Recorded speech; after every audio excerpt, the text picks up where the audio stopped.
What's up, guys? Time for Who News. We're going to talk about Kanye West coming to Netflix. Superman is worth a whole lot of money, and something else. I don't remember what it was, but tune in and you'll find out. Who News? Who knew? Who knew?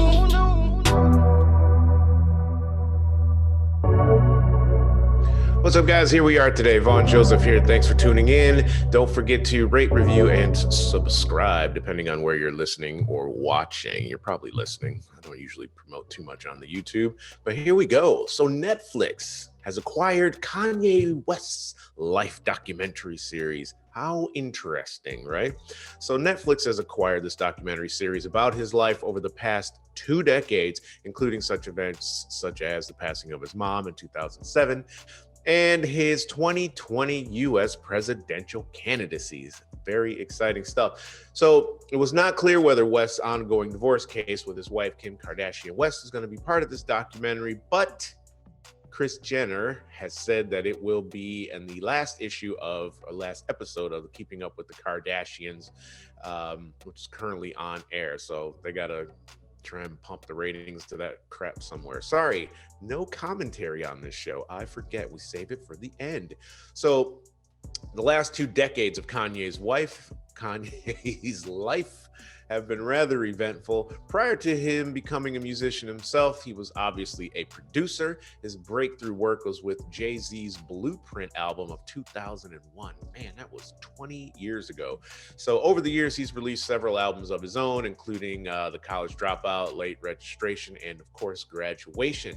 He tied the knot with Kim Kardashian in 2014, and their union has produced 4 children. So in 2016, West supported then President Donald Trump.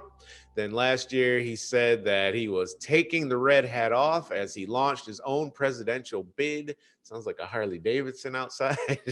Other memorable controversies he had included interfering with Taylor Swift's acceptance speech at the MTV VMAs and accusing former President George W. Bush of negligence towards Black people during the catastrophic Hurricane Katrina event. In recent years, he's also showcased his Christian faith, as you may or may not know. His latest album, Jesus is King, studio album, won Best Contemporary Christian Music Album at the Grammy Awards last month.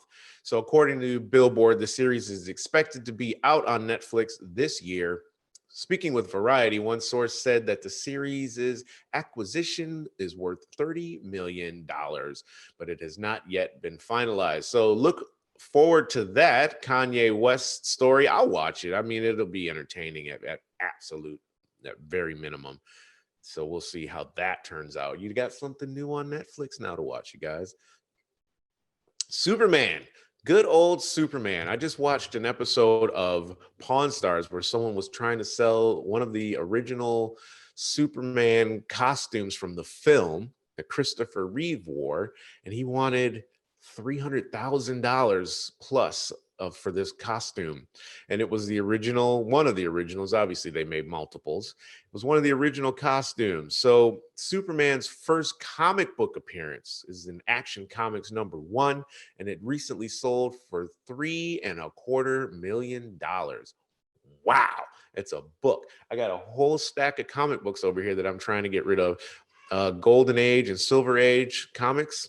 Holla at your boy. So Action Comics #1 is a legendary comic book that featured Superman's first appearance, and it sold a week ago yesterday, for $3.25 million.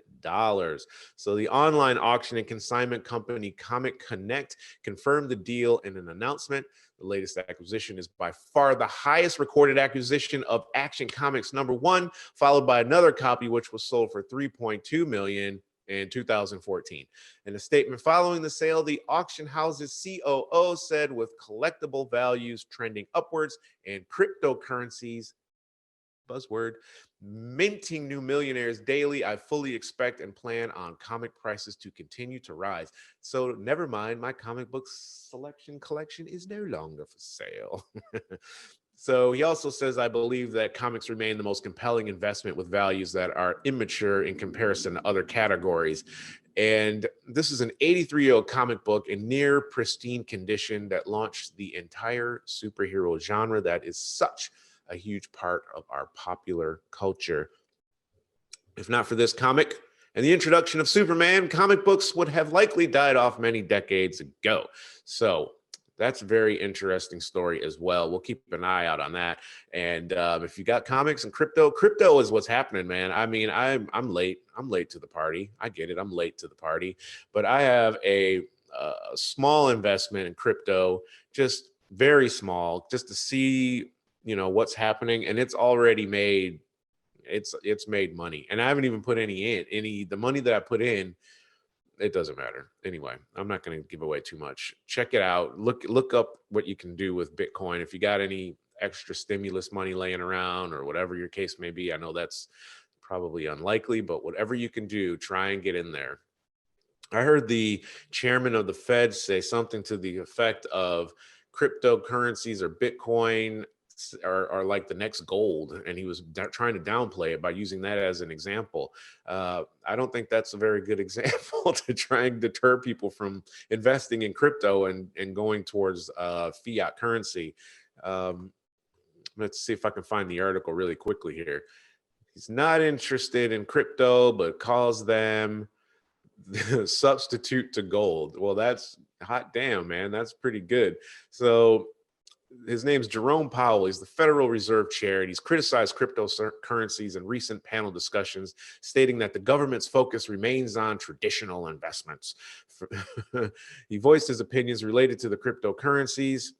He stated that while cryptocurrencies do not compete against the dollar, they were a substitute for gold. He says it's more a speculative asset that's essentially a substitute for gold rather than for the dollar. So again, I'm deviating from the show, and this is commentary, so this should go at the end.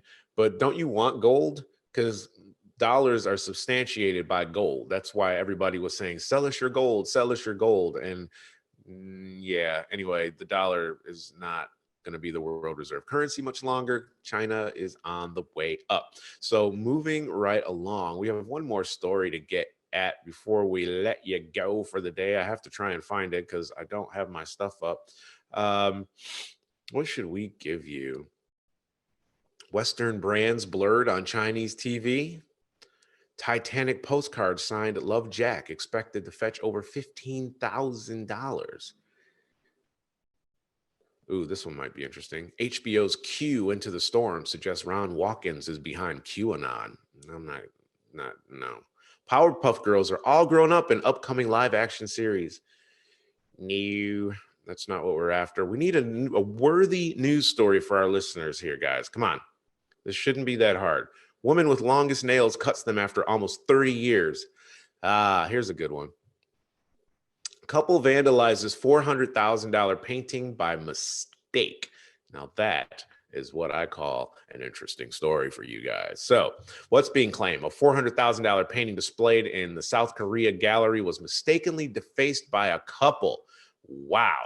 The painting was titled Untitled by an American artist, John Andrew Perillo. John 1, as he's known in the art world, and is part of the Street Noise exhibition that opened in February in Lot World Mall in Seoul. The piece is displayed with paint cans and brushes laid out in front, which reportedly led the unidentified couple to assume that the public was meant to participate in the art. Makes perfect sense to me. I've never been to a gallery before and seen live paint. Maybe the guy went on a lunch break while he was in the middle of painting, or what they thought. Hey, there's actual live paint here. Let's paint and see what we can do. Can't be terribly mad at them. So that's not quite the case. The couple may now be accountable for some of the restoration costs, which have gone up to around $9,000. The report said that the staff at the exhibition noticed on March 28th that the artwork had been vandalized when they identified 3 new brush strokes. Wow, that is $3,000 a stroke. Wow. The couple was identified, and mall authorities checked the security footage and got to these guys. The pair were arrested, but was released after they told police they thought the spectators are meant to participate in the artwork. Seems reasonable, right? Given the circumstances, the young couple does not seem to have done it intentionally. I hope the piece gets restored to meet the Korean audience like before. This is coming from the artist John Won. So the CEO of Contents Creators of Culture, Kang Wook, and co-organizer of Street Noise, said in an interview with ABC News that they are communicating with the insurance company and are looking for ways to reduce the liability of the couple. I have to say, I think that the art gallery or maybe even the artist is negligent here. Here's the commentary. Always save it for the end. Shouldn't conflate the issues here. We're going to keep it all separate. So you've got an exhibit. I've been to many art galleries around the world. It should have been roped off, or wet paint, do not touch, something basic. We're humans. We need a basic. That could have been part of the art exhibit. Wet paint, do not touch, whatever, a sign would have made perfect sense. I personally don't think they should be able to hold them accountable. There were not proper steps or measures taken to prevent this from happening.